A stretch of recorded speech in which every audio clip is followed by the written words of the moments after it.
So, as the title says, I'm going to be talking about Idiocracy, the Running Man, and Paranoia Agent. Now, these three media are very interesting. Idiocracy is a movie that I admit I have not seen, but I've seen a lot of people talk about it, and I do understand why. You got a lot of people, like you, a lot of people were talking about how we live in an idiocracy, and at first I thought, okay, this is just some sort of play on the word idiot until I learned that no, there's an actual movie, and a lot of people have been showing like side by side of our modern media and the movie Idiocracy, and it's like, okay, I can see your point, but I do think that this is a bit of a delusion. And the reason I say this is that because of my own delusions, which plays into the Running Man. Now, I know a lot of people, when they think Running Man, those who are familiar with it will think of the 1990s movie with Arnold and look at it as an action schlock. And I don't blame them because it really is nothing more than a remake of the last few chapters of the book. And yes, there is a book called The Running Man. I have, in fact, read it, just as I've seen the movie. I think the book is a lot better, a lot more.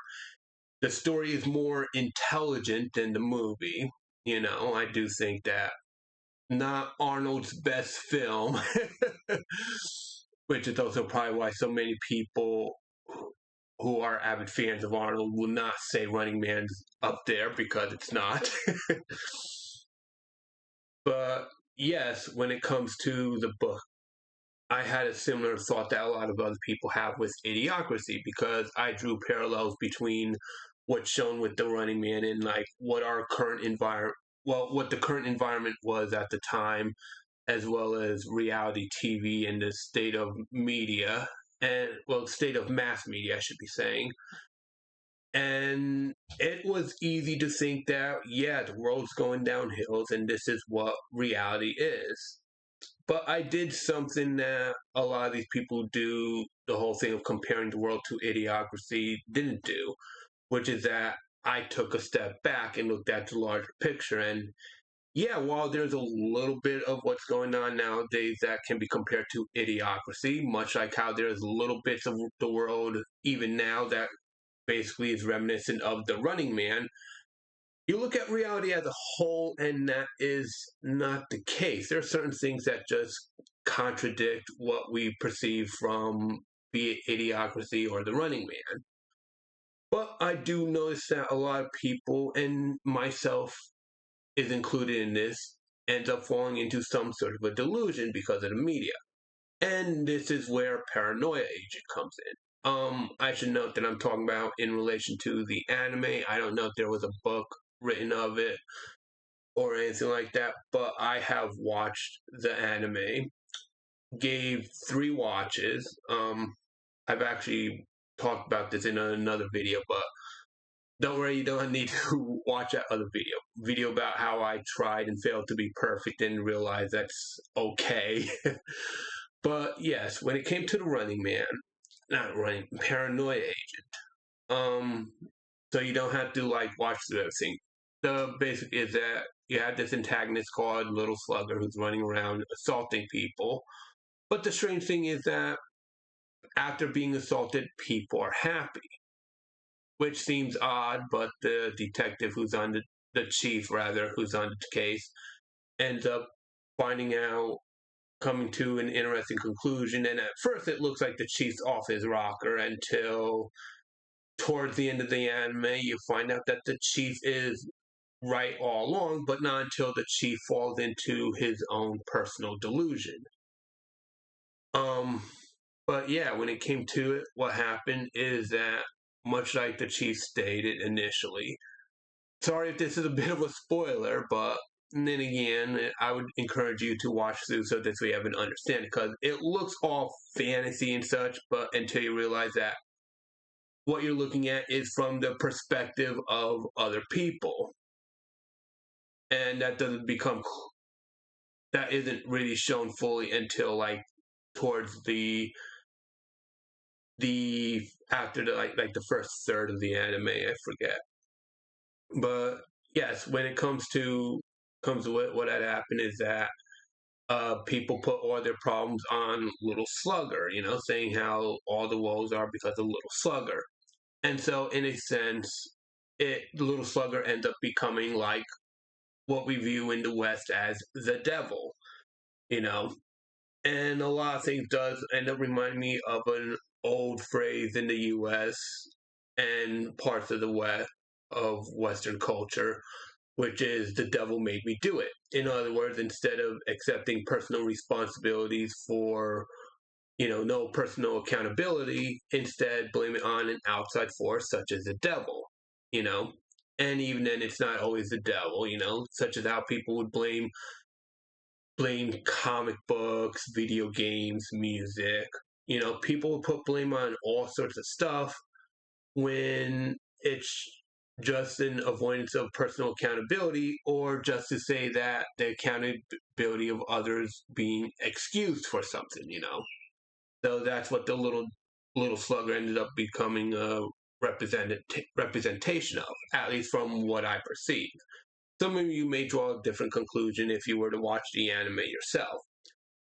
Now, another interesting thing with Paranoia Agent is that there is another character that draws people into delusion. I keep forgetting its name, but it's this little dog mascot that a fictional writer, one of the characters in the anime, creates, and a lot of people do enjoy it as well. Until you see some other interesting things, and this ends up being part of the delusion that the chief himself falls into. He ends up losing his job and whatnot. I'm not going to get into detail because that is spoiler territory, unlike my last video where I did spoil it a bit. But yeah, Chief falls into a delusion though, because he wants simpler times where good guys were clearly good guys, bad guys were clearly bad guys, and things went his way. Until at some point he got the wake up call he needed and realized that he's living a delusion. And the little dog mascot that's on a popular TV series that's big in this fantasy world of Paranoia Agent. Well, in the fictional world of Paranoia Agent, I should be saying. Some people do escape their realities with this mascot, but when the detective goes to break through his delusion, like the mascot's telling him, "No, please stop. This is your world," and the chief is like, "No, this is not the real world." And the chief comes to accept that the world is not perfect. The world is not made for him. But despite the troubles, he's still going to live anyways. It is a truly powerful scene. The chief is back scene, as it's called. There is a 3-minute version, which is full of spoilers, and then there's the 1-minute version where he just breaks through this fantasy, and like the fake characters are falling apart as a bunch of stuffed dog plushies of this dog mascot. And like I said, the mascot's telling him, "No, please stop. This is your world." And it's like, "No, this is not my world. This is a delusion. I'm surrounded by fools. We are all fools. And it's time to face reality for what it is." And that just explain like all the fantasy stuff that's in Paranoia Agent. It's not real. It's just what others perceive. And we are basically shown what others are perceiving of their world, the fictional world that they are in. There's something that we get shown a bit of throughout various parts of the anime. But yeah, and that's the big thing. You got a lot of people who fall into this delusion from media. And even though not so much the last scene where there's a fourth wall break and the guy's talking like it's like a master of ceremonies after a show. A guy who's basically, I'm not going to go into details there, but before then, but after the flood scene, the last flood scene, I should be saying, we're showing something else with just regular people and their media, and that's when things actually click together for me. About delusions, the delusions that we face. And it has me come to the conclusion that we don't live in an idiocracy, we don't live in the running man, but because of how media consumes us, we do basically live in a world akin to Paranoia Agent, where there is a lot of reality. It's gritty, it's bland at times, it's ugly. And as the chief says, it's not a perfect world. It's not a world made for us, but that doesn't mean we shouldn't stop living. And at the same time, this is something that we all have a problem with. Everyone is trapped in their own delusion. And in a way, looking at everything like it is Idiocracy or it is Running Man is also a delusion upon itself. So that's basically everything I have to say about this. So I'm Neko AV, your virtual host, and I do thank you for watching.